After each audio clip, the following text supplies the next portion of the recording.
I'll hand it back to Emily. Perfect. So that means that if you don't like what you see here, just let Jason know and he'll vote on it. So everybody keep that in mind. And also, because we have Jason on our call, everybody be thinking of your most difficult Guideline 36 questions to give him at the end. All right. So without further ado, let's get started. As you have seen, AIA credit can be provided for this. Oh, Moose, will you actually hit record for me? I forgot to start the recording. Thank you. Wonderful. Okay, perfect. So as you can see here, AI accreditation can be given for this copyright content. And without further ado, let's pop right in. So what we're going to go through today is just kind of an introduction of what the guideline itself is, Guideline 36, and then its key features, kind of an overview of the sequence, and then just briefly run into the future and specifications. And Jason will really dive into that. So Guideline 36, what is it? So the guideline itself is really just a way to standardize sequence of operations in HVAC systems. So it was developed between 2014 and 2015, with its first publication being in 2018. So all that's to say, it is not a super elderly guideline, if you will. There has been maintenance between then. There was one that came out in 2021, and we're waiting on one in 2024. So it really came about for two big reasons. The first is kind of to the need to fill a gap on the standardization of the way that systems were intended and the way they were being executed. So what we were seeing is that, the way that a contractor might implement a project was not the same as the way an engineer might have tried to design that project. So a big change in the way that this was happening and getting this realized was actually essentially moving the inherent risk or burden onto the vendor and manufacturer rather than onto the engineer. So that way, theoretically, that communication and execution gap between engineer and contractor doesn't exist anymore. The second reason for why it came about is all around energy and environmental demands. So that second piece of energy consumption demands that we see in our industry is really what led heavily into this guideline. We'll dive deeper into this, but before we do, I just want to throw up this slide that we have seen before. So we've seen this slide before, but I think that it's important to note that Guideline 36 was based off of these standards and guidelines. So our industry standards in, the HVAC world have been around since the 70s. So standards 90.1 and 62.1 have really been in place for a long time, and they try to do the right things. They promote all of the best optimization strategies. But the problem here is that they don't provide any actual detailed sequence of operations that are necessary to implement and execute on these technologies. So this is kind of what led to that contractor delivering an installation that maybe didn't align with what the specifying engineer had in their head. So Guideline 36 was the way to fix that. Before we dive in any further, we're going to talk about some of the external driving factors. So I like to put this slide up because I think it's a good one that encompasses, the why of ASHRAE 36. And this is actually directly from the guideline itself. So if you look into the guideline sections 1 and 2, they talk through the why you should be using Guideline 36. And so the reason behind, why I like to put this slide up is if you are an engineer and you're talking with a building owner and you're like, hey, we should really start to implement some of these more intelligent control sequences, and they ask you why, this is the really good thing to put in front of their face and say, hey, this is why. So a couple of those are going to be theoretically reduced cost, right? So because you have now this standardized sequence of operations that is theoretically coming from manufacturers, you should save some time in writing sequences, programming, and commissioning. But on top of that, with Guideline 36, you should see a long-term energy savings. Reducing errors, again, because these algorithms are coming pre-tested and standardized, you don't have all of these ambiguous sequences. You're going to have something that is pre-packaged, generally programmable, generally configurable. But again, the idea behind it is reducing some of those errors and promoting some of these better control strategies. That second one down there, ensuring code and standard compliance. because these were based on our industry standards, 90.1, Title 24, 62.1, and Title 24 as well, you should know that, if you're implementing these Guideline 36 strategies, you are going to be within this standardization and compliance as well. And again, we're going to talk through this pretty heavily in the building wellness presentation at the end of the day. But there are a lot of local and federal levels coming down on buildings in general, making sure that they're adhering to these standards. So this is an important piece of that you can be kind of taking the right steps to make sure that you're compliant with all the codes that our industry is seeing. And the final benefit and goal here is just to improve your overall energy efficiency and indoor air quality. So, who doesn't want that, right? Who doesn't want to be able to breathe easier, your indoor air quality, improving your energy efficiency? And the strategies that are employed to do this are what we're really going to dive into here. So we're going to talk about things like our hierarchical alarms, our fault detection diagnostics, pre-tested and proven sequences. We'll talk through all of that. But this is just that overarching picture of why we want to implement ASHRAE Guideline 36 in our projects. And it's a good one if you guys ever, find yourselves in a pickle. We'll send you these slides and you could just throw that in front of them for, yes, we should be doing this theoretically. So what we're seeing, let me see if I can, there we are. Okay, good. What we're seeing, hopefully, as the future of Guideline 36, the way that this is intended to work is that, like we were saying, that burden and risk should be placed onto the manufacturer. So ideally, what would happen is the manufacturer is going to have a library or a code or some form of control logic in these sequence of operations built into our products. And then those products would go into the controls contractor sphere in order for them to utilize them in the appropriate way that they are standardized to do so, adhering to Guideline 36 measures. So you can see kind of, that project level. The idea is that eventually you would see the manufacturer coming out with all of these staples, and then it would get turned into the controls contractor field during the actual project itself. There are some limitations right now with just kind of what we're seeing. There is definitely some confusion for how all of these guidelines are in place. So, you'll hear us say this a bunch of different times, that this is not a standard, it is a guideline. So the idea is that as long as you are trying to meet the intent of the guideline, that is what we are going towards. So even when we talk about this, there's no governing body that is policing this guideline. This is just the way that the guideline is intended to be run by ASHRAE. So the contents of the guideline itself and its layout, purpose and scope are sections 1 and 2. And then within sections 3 and 4, you have the set points, design criteria, and some hardwire diagrams as well. And then the real meat of our guideline is going to be section 5. This is where you're really going to see all of those sequence of operations. This is where you're going to see things like the demand control ventilation, your hierarchical alarming, different strategies for VAV control, like we talked about in BS 103, and how this all goes together. So our sequence of operations slide is really going to be our media slide, but we will take you through all of these and just how it all runs together.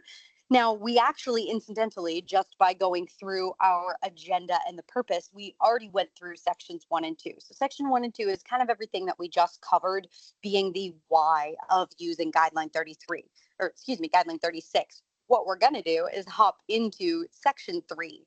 So we'll go through kind of section 3 and 4 and what you might see. And then again, the meat of this is going to be in section 5. This is just to get you guys familiar with the guideline itself if you haven't seen it. So section 3, you're going to see a lot of your set points. So this is a very, very heavy table section. You'll see designer set points included for different zones, adhering to standards like 62.1 and Title 24. I kind of like to think of this as a choose your own adventure. So they will give you the set points for both Title 24 and 62.1 and just kind of go through and see which one you are wanting to or needing to adhere to. Within this as well, you'll see differences in zone and zone grouping. This becomes very important when we actually start to talk through trim and response logic and how all of this is actually working together. You'll see air, fluid, design set points, and all of these different set points look like all of this. So they're really just table heavy. So you'll see that on the left there, you see occupancy categories, and then it actually goes through and gives you what that set point should be. For this one, this example, we just took it, it's for Title 24. But again, it just depends on where you're at and what you're actually adhering to. You'll also see on that bottom table there, it's just going to be your zone type, whether it's occupied, unoccupied, and set points for that as well. So again, this section is really just a table heavy section to tell you what your goal is going towards. Section 4 is going to align directly with Section 3, but it's going to be focused more on the hardwired points that are critical for implementing the HVAC control sequences that we'll build into in Section 5. So this section includes detailed tables that are actually categorizing analog and digital points. So again, we've been through this with our BAS series, so now we know what all of these are and what they mean. It'll actually specify whether they are required or optional for the sequence implementation. It'll go through some different system types, and it even does provide device recommendations. So different types of devices that are going to be used and how to connect each control point to ensure that compatibility and reliability and ensure that you're following what the Guideline 36 intent is. A couple of the different points that you'll see in here is going to be things like your VAVs, your air handling units, and your hydronic systems. So again, now that we've already been through our BAS series, none of this should come as a surprise to you guys of what we are actually trying to control in the real world. So it can cover everything as far as the hardwired points for each of these, ensuring all of that proper integration of sensors, actuators. Really what we're trying to do here is create an efficient operation. And between sections 3 and 4, it's kind of like a guideline. It is a guideline of how to do that. Hydronic systems was just added, I believe, in 2021, but it is in there now. So it'll detail out the configuration of flow sensors, temperature sensors, and all of those control valves to ensure that everything is accurate and reliable for each one of these different system performances. An example of what that's going to look like, this was pulled directly from the guideline as well. This is just one of the tables from the guideline. What you'd see here on the very left is going to be whether or not it is required, application specific, or optional. So this is just an example of a VAV terminal with reheat, which we all know what that is now. And in this scenario, there isn't anything that is optional, but there are things that are application specific.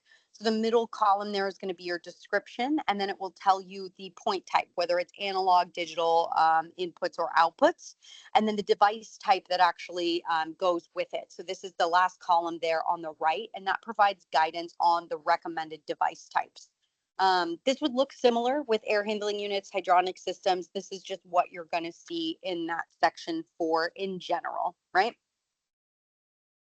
Like I said, the biggest meat of Guideline 36 is Section 5, because this is where we really start to understand what their goal is when it comes to control sequences. So Moose just brought us through and kind of took us through what those sequences actually are.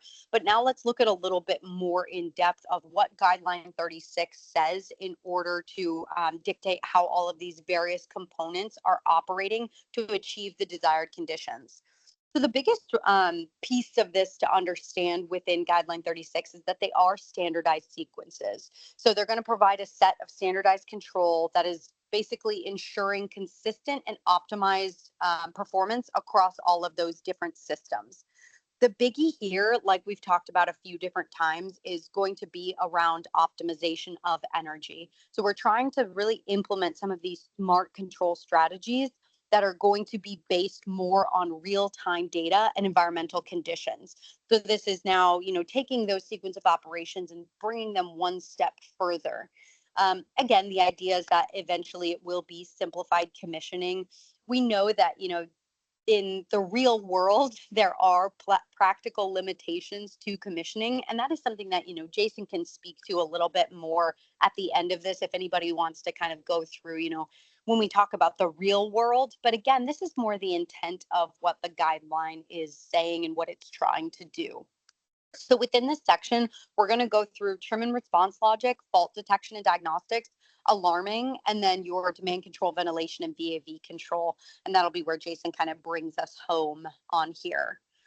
So trim and response logic, let's talk a little bit more about what this is and how it works. So trim and response logic is actually a control method that plays a crucial role in our energy efficiency of HVAC systems. So what it's doing is it's actually utilizing a feedback loop that is continuously adjusting set points. So the way to think about a feedback loop of trim and response logic is think about it, it's always hunting. So it's always seeking that balance between your comfort and efficiency. So the minute that that comfort set point is met, the system is going to start to dynamically adjust, and it's going to start to trim more and more and more to be more energy efficient until that loop receives feedback that that comfort is no longer being maintained. And that's when your feedback is going to start to respond again. So this really creates more of a, can everybody make sure that they're on mute for me? The Church of Banbury, line service. Sean, I believe. Awesome, thank you. So more what we're going to be seeing here is a little bit more the ability to have a dynamic response. So again, what we're saying here is that the minute that that trim becomes, hey, your system is no longer comfortable, it's going to be able to respond dynamically and start to then give you a better output. So when we talked about in sections 3 and 4 that you start to see some of that zoning and how they partial out zones, zone criticality is going to be a big thing here, because the way that trim and response logic is working is that it's allowing critical zones to have a greater influence on system adjustment. So we're going to talk through all of this, but this is again just the big piece of it. But knowing that, hey, if we have a zone that's very, very important, let's actually give that the importance that it needs. And maybe we have a conference room that only gets used once a year. Let's not have that zone as an important piece in our trim and response logic. All of these top 3 are funneling down into the fact that this can also lead to big energy savings. So what we're doing is by basically minimizing all of that energy during those periods of low demand. So during that trim status, you're actually going to be seeing significant energy savings without actually compromising the comfort. So how this is actually working, and bear with me here because we do see a couple of different equations, and I promise you it's all going to make sense in about 2 slides when we get to a graph, but let's all just go through this together. So how this is actually working, let's take the example of like a duct pressure optimization on this VAV box. What we're actually doing is that you're going to start to generate requests based on a set of predefined rules. So example here would be you would get a request if your damper position exceeds 90%. So within this, we talked about our zone criticality. So we also have each of our different zones, like we talked about in BES 102. You know, we saw that we had 2 different zones in there. If one of our zones is not critical to where we want to take our temperature, what we can do is we can set it as an importance multiplier of 0. So this means that that zone just doesn't contribute to our system at that point in time. If we just want it to be our default, we can say that that is going to be as a 1. If our importance multiplier, say we have a very critical zone, let's think data centers, let's think the CEO's office, right? We all know. We would use that as a critical zone, and we would create that as an importance multiplier of greater than 1 in order to get past the number of what we're going to call ignores. So what's happening here is that our feedback is evaluated based on the number of requests that we're getting from the system. We're going to set a number of ignores in that system. And when we get more numbers of requests than ignores, that's when our system is going to start to respond. So what that's looking like is going to be here. So if the system number of requests is less than or equal to the number of ignores, like we just talked about, the system is going to start to trim. So just think about this as saying, hey, all of our zones are comfortable right now. We don't need to be doing anything. We don't need to be trying to respond. We're doing good. So our loop is just going to start to trim and trim and trim. But now if you look at that second bullet point, if the number of responses, or excuse me, if the number of requests is greater than the number of ignores, that loop is actually going to start to respond. So an action is going to be taken. But what we're seeing there is that it is going to be a proportional action. So what's happening is that it's going to start to respond by the number of requests that is greater than the ignores and that delta in between the two, right? And we'll see this on that next slide, like I said, in how this actually works in a graphical format. But basically what we're saying here is that it is a proportional and dynamic response based on what you're actually seeing for the conditions in each zone. And not only for the conditions in each zone, but each zone has its own multiplier of how important that zone is. Also, an important point to note here is that there is a maximum response value that is present. And this is something that you can actually set. So that way, let's say we have a sensor that's just out of whack and it's giving you a bad reading and you're just getting constant requests every moment, but it's not necessarily truthful. Basically, what this is saying is that it's not going to respond larger than that number of maxes. So it won't cause this like crazy dramatic set point change to then you're going to have to, go to 85 degrees and trim all the way back down. Nothing like that. And that is, a user-defined response maximum. So the way that this actually looks here, and hopefully you guys can see this graph a little bit better if you're right up next to your computer.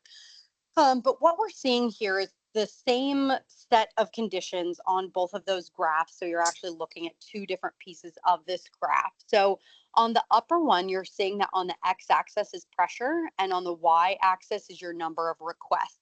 So what we're seeing here, and I actually think, here we go, we'll get a little laser pointer out for you, is that when your system is starting, right, so we're starting right here, and our system is in good order right now, right? So our number of ignores is set at 2. So our number of ignores is set at 2, meaning that if you're getting requests underneath 2, your system is going to start to trim. So that's what's happening up here. And again, it's proportional. So we're not seeing anything happen. We're not getting a set number of requests over our ignore threshold. But then basically, once we hit here, once our system says, hey, we need, we are seeing 3 requests. So now what the system is going to do is it's going to start to respond. So you can see up here is that this is where our system starts to respond, right? And now in our next 2-minute interval, we see, okay, we're still up to 4 requests. So we're still in response factor, but we're responding more. And we're responding more because our delta in between the number of requests and number of ignores is getting higher. And then still, yet again, we see at our next 2-minute interval, hey, now we're even higher. We're at 6 number of requests. Our number of ignores is still 2. So we really need to be responding proportionately here in order to get back to that comfortability that we're trying to maintain via our set points. So right here is where all of that's happening. And again, you can see it in these different equations that we were actually looking at on the slide before. So then we come to our next 2-minute interval and we see, okay, we're starting to get a little bit better. So this is when we start to even out. And then at this point, we're not seeing any number of requests anymore. So this right here, this precipice is where our system will now start to trim. So now we're starting to trim and trim and trim. And what that's doing is it's just pulling that set point back and back and back because you're not getting any number of requests here, right? So this is where we're seeing that energy savings start to really happen, because during this time frame, you're not seeing anything except for trimming happen here. So it's even more effective than staying in that deadband zone, because what you're seeing here is that it's actually dynamically adjusting this set point more and more and more until you again reach that point where, okay, now we're seeing that we yet again have a number of requests that then has increased to your number of ignores, right? So that's again where we start to see this happen again. And this just continues to happen over and over again. The same cycle happens, constantly reevaluating our set point based on real feedback and number of requests. And all of this is actually being driven by what's happening here inside of that box. So you can kind of see how this is all working together. So that in a nutshell is kind of our trim and response logic in general and how it works. Another thing to note here is that this is a good way because, again, we talked about those importance multipliers in zones. We can actually go in and we can manage rogue zones, which can also really help us in an energy saving aspect. Because, if you go in there and you see, okay, we just have this one room that is consistently giving us number of requests. So we have one room that is just request after request, and we go in there and we see that maybe there's a faulty sensor. So now what we can do is we can actually take some action based off of that. So we can either do that by setting the number of or the importance multiplier to 0 for that zone itself, which means that you're no longer seeing that request come in. It's just nulling that out, right? So it's not going to skew that overall system performance. But you could also use this as a way to start implementing some of those maintenance strategies. Say we have a poor duct design, say we have a faulty sensor. Let's actually go in and let's repair some of those rogue zones in order to then have this impact the rest of the system in a normal way. And that kind of leads us into our next principle within section 5, which is going to be our fault detection and diagnostics. Excuse me. So fault detection and diagnostics, essentially, we've probably all heard about this before. It's just a way to continuously monitor various aspects of HVAC conditions to identify potential issues before they become significant problems. So this is just a way to do a proactive approach, making sure that we are able to see a small problem potential before it becomes a big problem. So within Guideline 36 itself, there are going to be 15 different diagnostics that are applicable to all of those systems within Part 3. The different diagnostics are actually going to apply to different systems. So for example, what you might see is if there is a temperature drop that's seen across an inactive cooling coil, you might get a ping. You might get oh, hey, you shouldn't be having a temperature drop because this cooling coil is inactive. Let's go and let's see if this actually is happening, or let's see if some maintenance needs to be done to this in order to prevent a larger issue from happening in the future. Similar to that, if you saw a temperature rise across an inactive heating coil, same principle. Discharge static pressure when the fan is at null speed. If you see that static pressure and your fan's at null speed, something should be triggering that it's wrong. And that way we can go and try and, deal with this on the front end before it escalates, enabling a little bit of this proactive maintenance. The biggest thing here is that we're going to see the reduced downtime, which translates directly into cost savings, extending our lifespan of all of those different systems that we've been talking about throughout BS 103 is going to create that significant cost savings for your building owner. In a nutshell, that's what fault detection and diagnostics is. Nothing super life-changing from what, I think we've already seen in the field itself, but it is a principle and it is included in Guideline 36, so it's definitely worth mentioning here. When we talk about hierarchical alarming, it's just a technique that's employed in Guideline 36. And I will say, I think that this is probably the one that most people hone in on and are super excited about, because I think that everybody knows that, you've always seen folks with the 444 different alarms. Moose mentioned it in, I think he was in BS 104, all of those alarm floods. And what do people normally do? People just exit out of all of them because it just becomes overwhelming. So what Guideline 36 is trying to do with hierarchical alarming, it's actually trying to define the source and load relationship. So basically what is happening is that alarms are managed on the source side of things so that anything downstream, all of those downstream alarms that start to happen are actually suppressed when its primary source is in fault. So that way what it's doing is it's allowing you to see, hey, what is the actual critical alarm here and how can we then manage that alarm instead of just exiting out like we see people do all the time. On here too, it does have different applications for both hydronic and air systems, separate rules for heating and cooling and airflow. So that way it is kind of targeting each different system to maintain and make sure that the system response is efficient and targeted.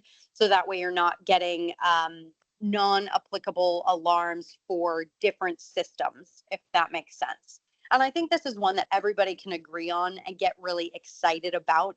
And it does have a lot of practical implementation in the real world right now. And I think that that's one of the things that we see when we talk about Guideline 36, and Jason will start talking about these next. It's a practical way to save your end user some time. And it's a really great strategy to just start employing, and the guideline tells you how to do that. So this is where we're going to do a seamless transition, and Jason's going to take over for me and talk you guys through some of the demand control ventilation principles and VAV control. So I mentioned briefly in 102 how we had that traditional VAV control, traditional VAV control. Now we have some advanced applications that Jason will take us through, and he'll just bring us home, and then we'll have a conversation about it afterwards. Awesome. I always love the Q&A. It's my favorite part of these. So yeah, I'll talk about VAV control and demand control ventilation, kind of compare them a little bit and how they're described in the standard today, or the guideline today.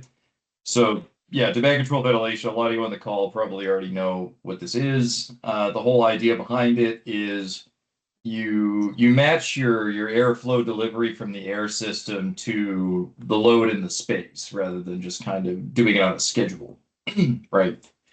It allows you kind of enhanced turn down, and it maintains health compliance for the most part. And I know during the whole pandemic thing, there were some issues with people being worried about turn down, but ASHRAE has some documentation on this that talks about it. I won't go into that, but they have lots of guidance.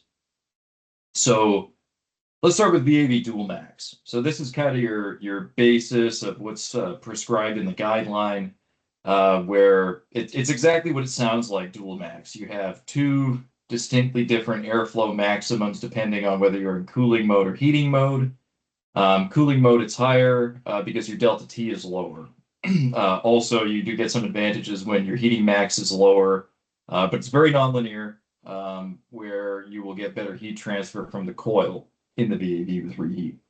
So where this is important when you're thinking about demand control ventilation is no matter what you do in a dual max VAV, you still have a minimum airflow rate that has to be going into the space because there's an assumption that you don't actually know what the occupancy is in that room. So you're relying on the airflow rates that are prescribed by ASHRAE 62.1 primarily.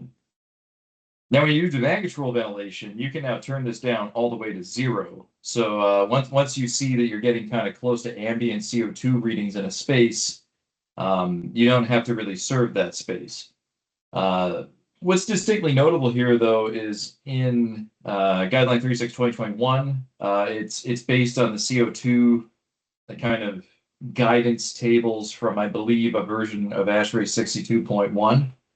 There's going to be some pretty major changes to the demand control ventilation algorithm when we get to the 2024 version that's coming out soon, as far as I know. None of it has been turned down from what I've seen by the standards committees. So interestingly enough, and I got to participate on this project, which is always kind of exciting. Some people on the call almost certainly will recognize this building. This is the Engineering Design Center at Carleton University. It's kind of an add-on to a wing, but this top floor here, the granularity of the zone control is very high so that we could group zones together. And it's great for running research projects. We have a live dashboard with lots of stuff that's going on this. And it's a Carleton University initiative where there's lots of academic publications coming out. On top of this, what they were able to do is field validate the research project 1747 demand control ventilation algorithm. What does all that mean? So ASHRAE funds research. The funded research reports from ASHRAE are actually what made Guideline 36 in the first place. It was a research paper before it was a guideline. And as more research papers come out to address different subsets of algorithms, Guideline 36 integrates that in. So part of this was there was a research project on demand control ventilation. It was done primarily in simulation, and it was tested in California. And of course, they wanted to get some runtime in a colder climate. So this is how this all kind of came to be. And this was run in Ottawa, Ontario, Canada. So definitely a cold climate. I believe ASHRAE Climate Zone 6 for people that love to see that map of climate zones. So it's fairly cold. You got a lot of heat degree days. So there's a fair bit of heating the load. So this was ran, and you kind of have trade-offs between coil loads and fan loads. But ultimately, the payback, depending on what was happening in the algorithm or the baseline or the occupancy, it was anywhere between about 13% and 38% of payback for kind of programming time and extra sensors that needed to be put in to do it, which was pretty unique. So ultimately, demand control ventilation seemed to be good. It's an energy saver, and as far as I know, there weren't any air quality complaints. We've done some thermal preloading on this facility as well. We got some temperature complaints on that, but we were trying to cool them to like 18 degrees Celsius. That was not popular. But as far as air quality with CO2, no problems there. So yeah, what's coming? How do you specify this? And what does the future hold for Guideline 36? So I did track changes on some documents to kind of see what's looking to be different. This is again not set in stone, so don't quote me on this, but this is, my crystal ball, what's probably going to happen, right? Various small bug fixes, things where you'll end up kind of stuck at zero in a loop. That type of stuff is fixed, or rounding errors or typos. There's a outdoor air pollution mode now. This is probably pretty heavily driven by California wildfires. This is Vancouver, one of my favorite cities in the world. And you can see this is a lot of smoke from wildfires there as well. It's a big thing on the West Coast, and there's prescriptive modes on how to do that now. As well, the demand control ventilation updates to align better with standard 62.1 as it is now versus the older versions that were aligning with the 2018 original version of Guideline 36. And some clarifications in zone grouping. So not everything's necessarily set back. There's warm up, cool down, set back, and set up, which are distinctly different depending on kind of what state you're starting from. So this is clarified to make it so it's less confusing. Ongoing control research. So dedicated outdoor air systems supply air temperature algorithms. That's another one of those ASHRAE research projects. I've been on the project monitoring subcommittee for this. It's coming along. It should be out soon, hopefully. But the goal is to probably get that in the next version of Guideline 36. Kind of the pandemic made the research stall for a bit because ASHRAE didn't have any money to get to research for a couple of years. But everything's moving again. So it's very exciting, and the goal is to get this into things as soon as possible. Retrofits are a big deal. There's lots of white papers coming out about that. Of course, that's tricky because you have the hardware constraints when you're trying to put this much of an algorithm into a legacy controller, typically from turn-of-the-century hardware architecture. Sometimes it could be done without supervisory control. A lot of the times you do need supervisory control, and I have a lot of thoughts on this if anyone wants to ask questions after. Optimum start. This recently went out with an RFP. This one I always find kind of exciting. There's a graph of the optimal start process here, where you kind of have trial and error. It's like predictive control, but with less inputs, and you miss a little bit. But I think a lot of the times, a lot of people on this call are familiar with this as well. But this is a great way to kind of maximize your setback time. But now this cyclical electrical equipment, you have heat pumps everywhere, even in the heating season, right? So this is now a new challenge, and this is why ASHRAE is doing a research project to try and get a optimum start chunk into the guideline. So that'll be very exciting. And algorithm validation. This is kind of this idea that you'll be able to do functional performance tests to validate the algorithm. There's kind of two distinct paths on this. You have the bench test at the manufacturer, right? But then eventually you have to go out in the field and you have to commission things like trim and respond, manage the rogue zones, manage the ignores and the request multipliers. So the second part is going to take longer for sure. But the focus initially is functional performance tests for bench validation. AI, hot topic. People love this or not, but where does AI fit in this? So this is my interpretation of this, but I took this right out of the guideline, where the part that I underlined is really the important part, where implementations using alternative logic that results in the same functional performance are acceptable. So this gives you a lot of opportunity to kind of use some creative liberty. This is an AI generated image, by the way. But ultimately, there's a lot of different things that you can do as long as you come to the same type of performance, right?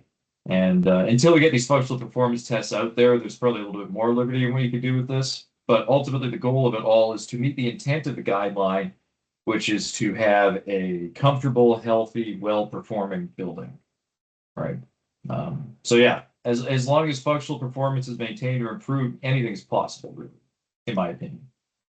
How do you specify this, right? And I think some people on the call have seen this come in various ways. Probably the one at the top is the most common, if I had to guess, because this is the kind of the easiest one to specify, right? Meet the requirements of Guideline 36, but it leaves a lot of open interpretation, right? So be careful with that. An alternative, what you can do is you can copy and paste the text directly from Guideline 36. ASHRAE says that's okay. They're fine with that, so don't worry about copyright or all that other stuff. It's cool with them, and you can do that. But that requires a lot of review, and you got to be careful, right? And not that you don't have to be careful always, but you don't want to miss chunks that are relevant to the algorithm, and it's kind of hard to pick that out directly. So if you're really seasoned and know what you're doing, the middle one's fine. But if you want to like kind of meet the same idea as this, I would recommend this tool called Control Flow. And this has been maintained by Lawrence Berkeley Labs. It's collaborative between a bunch of national labs and researchers. And ultimately what it does is you specify things about your system. This is kind of the first splash page of it. But feel free to write this down and visit the site and play around with it. But you specify your units, your energy standard, your ventilation standard, and your climate zone, and your type of system, your sensors, and it goes through and it prunes out what you need to do the thing you want to do for Guideline 36. So you have certain algorithms, you can specify what you want out of that, and it gives you a truncated version of Guideline 36 that you just paste in and really clarifies the intent of what you want and limits the interpretation. So that's all I have. I'm happy to answer questions in the Q&A to the best of my ability and of what is factual at this time. But thanks so much for hanging around, and I look forward to any feedback. Jason, it looks like we already have one question there. That is Delta going to provide canned G36 sequences? Yes, at some point. Air handling unit is tricky because there's a lot of different fully programmable versions of air handling unit. VAV is obviously the first thing, and we have a target of releasing Guideline 36 template databases with Red 5 VAV very early in the new year. So that is some good news there. And then once you do that, reading the requests up at the air handling unit level is a much easier task. Because most of the programming really for Guideline 36 exists actually at the zone level rather than the air handling unit level when you look at like the lines of code.